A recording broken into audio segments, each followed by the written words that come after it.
Türkmenistanda Rus hökümetinin göçüş maksatnamasy esasında Russiya Federasiyasyna göçüp gitmek üçün resmi namalaryny tawşyran raýatlar prosesiň durgunlaşandygyndan we hayal ilerleýändiginden şikayet edýärler. Bu waka Russiýa göçüp gitmek isleýän raýatlaryň sanynyň köp bolmagynda galýan mahalyna gabat gelýär. Bu barada Azatlyk radiosynyň habarçysy we ynamdar çeşmesi 27 dekabrda paýtagtdan maglumat berdi. Russiýa göçüp gitmek isleýän adamlaryň akymy azalmaýan mahaly göçüş programmasy esasında gitmek isleýänleriň sanawynda nowata duran adamlaryň sany 10.500-den geçýär. Nowatlar noýabrdan bäri öňe süýüşmeýär diýip sanawdan habarly ynamdar çeşmämiz aýtdy. Agzalýan maksatnama boýunça Russiýa göçüp gitmek isleýän raýatlaryň tasdiklamagyna görä öň bu proses 1 ýyla çekýärdi. Ýöne häzir köp adam 1,5 ýyl bäri garaşsa-da henidem Russiýa göçüp bilmeýär. Programa laýyklykda status almak isleýänler ilki bilen Aşgabatdaky Rus ilçihanasyna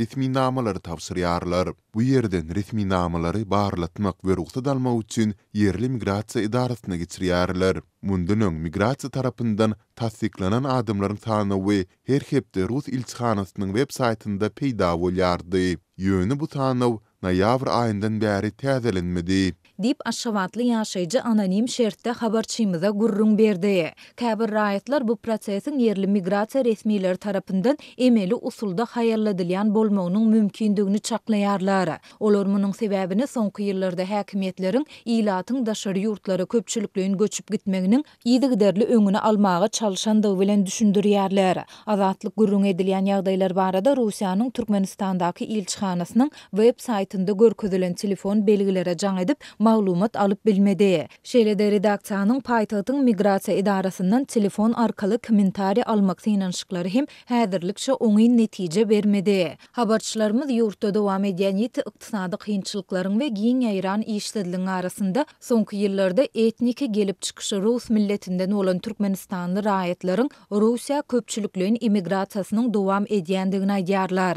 Russiýa hemişelik göçýän Türkmenistanly raýatlar Aşgabatdaky Rus konsullugyna ýüz tutup Russiýanyň daşary ýurtlarynda ýaşaýan Rus watandaşlaryna gönükdirilen göçüş maksatnamasynyň çäklerinde ýa-da beýleki ýüz tutmalary boýunça wiza alýarlar we ýaşaýyş ruhsatnamasyny alýarlar. Soňra Rus raýatlygyna ýüz tutýarlar. Türkmenistanda etniki gelip çykyşy Rus milletinden bolmadyk raýatlaryň arasynda da Russiýa gitmek üçin resmi namalary we wizalary almak boýunça nowatlar bir näçe ýyl bäri saklanyp galýar.